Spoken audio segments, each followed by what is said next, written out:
Fox News alert and a major power outage plaguing downtown Detroit right now. 100 buildings, we are told. Many of them, those tall office towers, are without power. People are stuck in elevators.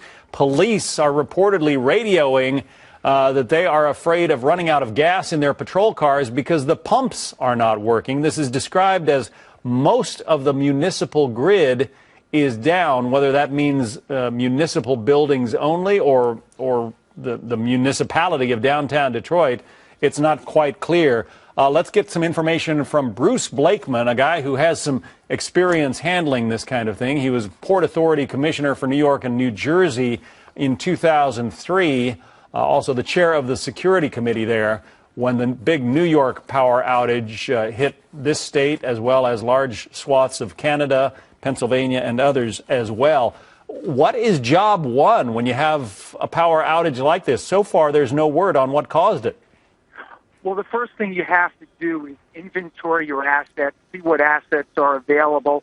You have people stuck in elevators. We had people stuck in rail cars. We had 3 major airports that we had to keep open, and we had to make sure that people that were stuck there had the necessities they needed.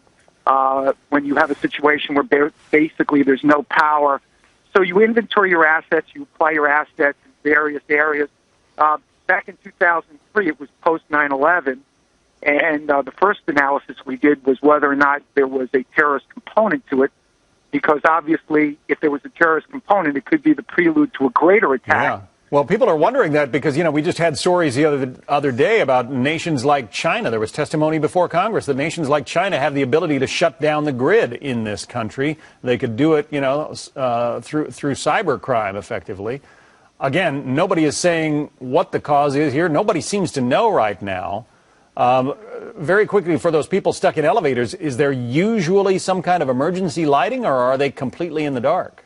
Well, there's usually some type of emergency lighting, but there's not necessarily emergency power for the movement of the elevators. It depends on the building. Yeah. Some buildings have backup generators, but when the grid goes out, basically you're back in the Middle Ages as far as your loss of electricity. It's a very, very, very big problem. What a mess. Bruce, thanks for sharing your insights. We're continuing to follow this story.